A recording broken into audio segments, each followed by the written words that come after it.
Hello guys, welcome to another video.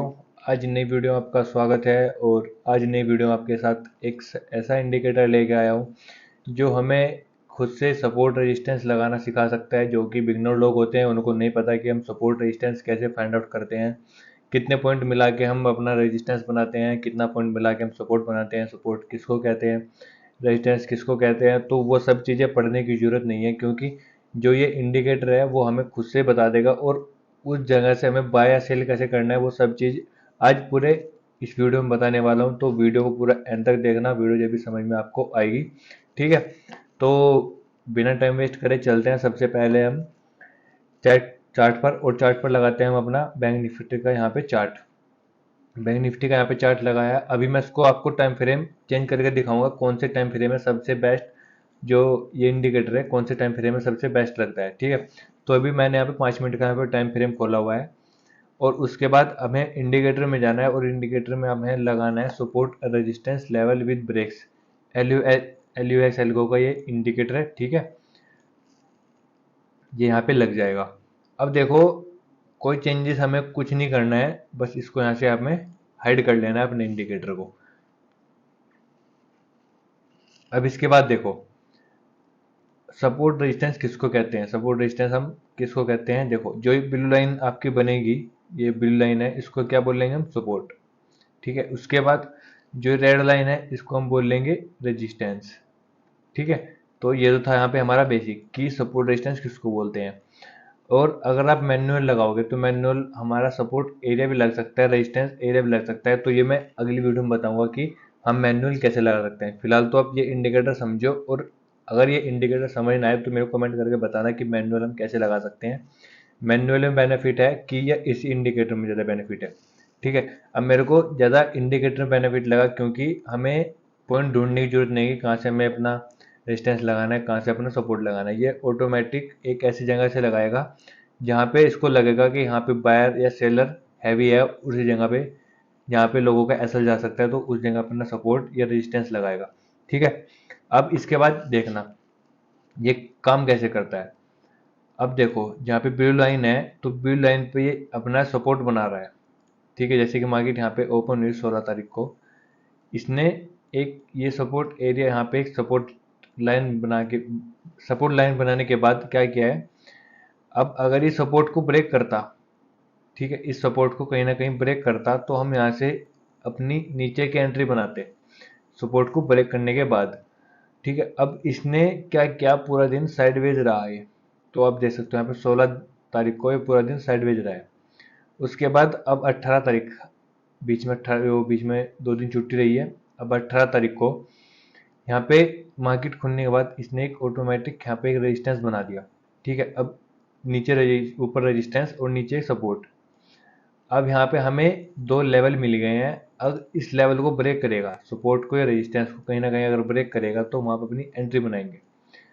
अब entry कैसे बनाएंगे, देखो यहाँ पे मार्केट पूरा साइडवेज है, तो हमें भी कहीं एंट्री नहीं लेनी है। अब इसके बाद इस कैंडल ने ब्रेक किया है यहाँ पे, ये 1:25 पे इसने इस कैंडल को ब्रेक किया है, सपोर्ट को अपने। ठीक है, सपोर्ट लाइन को इस वाली कैंडल ने ब्रेक किया है। और इसी जगह पे एक बी का साइन आ रहा है, वो भी रेड में। तो यहाँ पे बी का मतलब होगा हमारा, जो रेड होगा, बी का मतलब बाय करने का हमें नीचे साइड का। अब क्या करेंगे, हम इस जगह से ब्रेक हुआ है तो अपनी एंट्री बनाएंगे पुट साइड की। अब इस कैंडल पे तो बनाने से रहे हम, क्योंकि ये कैंडल क्या है हमारे लिए, इसका ये वाली कैंडल तो हमारी कंफर्मेशन होगी कि ब्रेक करेगी या नहीं करेगी। ठीक है, अब हमने ग्रीन कैंडल से अपनी एंट्री बनाई, स्टॉप लॉस लगाइए, और टारगेट हम कौन सा रखेंगे, टारगेट हम पिछला लो रखेंगे। अब पिछला लो ये तो ये है यहाँ पे, तो ये तो अगली इस वाली कैंडल में यहाँ पे हमारा हिट हो गया। तो उसके बाद हम पिछला लो देखेंगे कहाँ पे है। अगर पिछला लो नहीं है तो हम अपना एसएल ट्रेड करके साथ लेके चलेंगे। तो यहाँ पे 1:4 का टारगेट हमें पहली ट्रेड में मिला है। ठीक है, सिर्फ हमें दो चीज़ का ध्यान रखना है, सपोर्ट और रेजिस्टेंस जब भी ब्रेक होगी वहां से हम अपनी एंट्री बनाएंगे। ठीक है, अब अगला दिन चलता है यहाँ पे 19 तारीख का। 19 तारीख पे इसने खुलते ही मार्केट में एक सपोर्ट बनाया। ठीक है, उसके बाद यहाँ पे इसने कोई ब्रेक नहीं किया। अब पीछे चलते हैं हम, पीछे इसकी बैक टेस्टिंग करते हैं थोड़ी। अब देखो, ये है यहाँ पे 9 तारीख, 9 तारीख में मार्केट खुली, ठीक है। यहाँ पे ऑलरेडी एक रेजिस्टेंस बना हुआ था, यहाँ से मार्केट ने बाउंस बैक किया और जब दोबारा से इस रेजिस्टेंस को ब्रेक किया, इस रेजिस्टेंस को यहाँ पे ब्रेक किया वापस में बाउंस बैक करके, तो हम यहाँ पे अपनी एंट्री बनाएंगे इस जगह पे, ठीक है। हम अपनी कौन सी एंट्री बनाएंगे, क्योंकि इसने क्या ब्रेक किया है, हमारा रेजिस्टेंस ब्रेक किया है, तो यहाँ पे अपनी कॉल की एंट्री बनाएंगे और स्टॉप लॉस रखेंगे उसी कैंडल का, जो सी कैंडल ब्रेक करेगी। टारगेट हमारा पिछले वाला ये दिन का जो हाई है वहां तक हमारा टारगेट रहेगा। तो यहाँ पे अब देखो, अगली एक कैंडल में हमारा यहाँ पे टारगेट मिल गया, और आप इसमें अगर ऐसे मूव होता है तो आपको इजीली 30 से 40 पॉइंट एक कैंडल में आपको मिल जाएंगे। उसके बाद मार्केट और भी ऊपर तक गई है, पर हमें पिछला टारगेट ये वाला था हमारा पिछले वाला हाई, तो यहाँ पे हमारा ऑलरेडी मिल गया। उसके बाद अब इसने एक रेजिस्टेंस बनाया। अब आप डबल ट्रेड कैसे कर सकते हो, देखो एक तो ब्रेक करने पर हम ट्रेड कर रहे हैं, दूसरा हम करेंगे जब ये रेजिस्टेंस को 2 बार टेस्ट कर लेगा। एक बार टेस्ट करने के बाद वहां से अगर अपने रेजिस्टेंस पर है, इसने टच किया और टच करने के बाद यहाँ पे एक रेड कैंडल बनाई है इस जगह पे, ठीक है। रेड कैंडल से हम अपनी एंट्री बनाएंगे और अपना जो स्टॉप लॉस है वो अपने जो रेजिस्टेंस है उसका स्टॉप लॉस लगाएंगे, ठीक है। तो दूसरी एंट्री हम कैसे लेंगे, देखो ये रही हमारी यहाँ की दूसरी एंट्री। क्योंकि क्या हुआ है, यहाँ पे इसने एक अपना रेजिस्टेंस जो किया है ब्रेक नहीं किया है, तो ब्रेक ना करने का मतलब है वहां से अब सेलर एक्टिव होंगे, अब पुट के जो बायर है वो एक्टिव होंगे और अपने सपोर्ट तक लेके आएंगे। सपोर्ट का मतलब है इसका सपोर्ट इसने ऑलरेडी नीचे तक लगा लिया, तो हम अपना सपोर्ट तक अपना टारगेट रखेंगे। अब उसके बाद देखो, ब्रेक करने के बाद यहाँ पे इसने एक एंट्री ली जहाँ पे ग्रीन बन रहा है, वहाँ पे क्या बन रहा था हमारा रेड, यहाँ पे हमारा क्या बन रहा है ग्रीन, ग्रीन भी आ रहा है। तो इस जगह पे हम एंट्री बनाएंगे और देखो जहाँ पे इसने ऑलरेडी एक रेजिस्टेंस बनाया है, ना पिछला हाई है ना कुछ है, इसने खुद से अपना टारगेट दे दिया और वहाँ तक हमें 1:1 का टारगेट बड़ी आसानी से मिल गया, ठीक है। उसके बाद यहाँ पे इसने सपोर्ट ब्रेक किया, अपना सपोर्ट ब्रेक करने के बाद अपने नीचे तक आया है, यहाँ पे इसका सपोर्ट है। अगर हम इसको निफ्टी में टेस्ट करें, देखो निफ्टी में भी चलते हैं, इसको पीछे लेके चलते हैं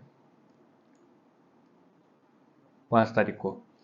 5 तारीख को क्या हुआ, देखो यहाँ पे मार्केट खुली, कहीं ना कहीं मूव कुछ नहीं हुआ है, उसके बाद मार्केट साइडवेज रही है। अब 8 तारीख को यहाँ पे मार्केट मतलब 8 से पहले ही इस कैंडल ने यहाँ पे ब्रेक दिया, ठीक है, लगभग 3:20 पे। अगर आप यहाँ पे अपनी कॉल होल्ड करके जाते, क्योंकि इसने जगह पे ब्रेक किया है, अपना स्टॉप लॉस ये डालते और अगले ही दिन आपको मार्केट में गैप अप खुला कितना बड़ा आप देख सकते हो यहाँ पे, और आपको ओवरनाइट प्रॉफिट हो सकता था। ये अपना टारगेट था, क्योंकि पिछला हम ये वाला रेजिस्टेंस है यहाँ तक अपना टारगेट लगाएंगे। और देखो अगले दिन मार्केट में गैप अप खुला, गैप अप खुलने के बाद मार्केट ऊपर गई, उससे हमें कोई मतलब नहीं, हमारा प्रॉफिट हमारे हाथ में है रातों रात में। उसके बाद मार्केट उसके आने के बाद यहाँ पे मार्केट साइडवेज हो गई है। 9 तारीख को मार्केट खुली, मार्केट कहीं मूव नहीं हुई है। उसके बाद अब देखो, जैसे मैंने डबल आपको कंफर्मेशन वाली ट्रेड बताई है, एक बार इसने यहाँ पे टच कर लिया अपना रेजिस्टेंस, एक बार ये वाला टच कर लिया, तो 2 बार टच कर लिया। इस जगह से अपनी एंट्री बनाएंगे और स्टॉप लॉस ये वाला डालेंगे, उसके बाद अपना टारगेट सपोर्ट तक रखेंगे। तो इस वाली ट्रेड में आपको कितना बड़ा प्रॉफिट हो सकता है, देखो अगर आपने ये ट्रेड ली है, ये आपका स्टॉप लॉस है और टारगेट रहा ये, तो 1:5 का टारगेट आपको यहाँ पे बड़ी आसानी से मिल रहा है, वो भी एक ही ट्रेड में। अब अगर हम इसको टाइम फ्रेम चेंज करेंगे, देखो टाइम फ्रेम में, छोटे टाइम फ्रेम में क्या होगा, ये बहुत जल्दी जल्दी मतलब सपोर्ट रेजिस्टेंस बनेंगे और उस हिसाब से आपको क्या होगा, उसमें स्टॉप लॉस जाने की ज़्यादा चांसेस है। अब देखो हमने यहाँ पे 5 मिनट के टाइम फ्रेम पे लिए हुए था ये वाली ट्रेड, और उसके बाद एक रेजिस्टेंस ये बन गया और उसके बाद एक रेजिस्टेंस ये वाला बन गया। तो इसलिए मैं बताता हूँ कि 5 मिनट का टाइम फ्रेम सबसे बेस्ट है। अब 3 मिनट में आपको देखो यहाँ पे दो बारी सपोर्ट और रेजिस्टेंस मिल गया, पर इसमें भी हमें कंफर्मेशन मिल गई, देखो सपोर्ट की, इस जगह सपोर्ट था, सपोर्ट ब्रेक करने के बाद हम अपनी एंट्री कहाँ बनाते, हम अपनी एंट्री यहाँ बनाते, और 5 मिनट का टाइम फ्रेम पर हमने अपनी एंट्री इस जगह पर बना रखी थी। तो ये वाले जो ये वाले पॉइंट थे, ये वाले पॉइंट भी हमारे हाथ में है। 3 मिनट के टाइम फ्रेम पर हम ये वाला सारा मूव छोड़ देते, उस हिसाब से फिर हम अपना मूव ये वाला कैप्चर कर दे। तो जोन सा भी टाइम फ्रेम आपको सूटेबल लगे उस टाइम फ्रेम में करना, क्योंकि मैं आपको वो नहीं कह रहा हूँ कि आप 5 मिनट 3 मिनट में करना, पर जो सूटेबल है वो 5 मिनट में सबसे बेस्ट है ये वाला इंडिकेटर, क्योंकि मैंने इसकी 5 मिनट में टेस्टिंग करी है। ठीक है, और इंडिकेटर अच्छा लगे तो वीडियो को लाइक जरूर कर दिया करो। ठीक है, और अगर कुछ समझ ना आए तो मेरे को कमेंट करके बता सकते हो कि ये चीज़ें समझ नहीं आई हैं, और इससे अगली वीडियो में मैनुअल बताऊंगा कि मैनुअल हम सपोर्ट रेजिस्टेंस कैसे लगाते हैं।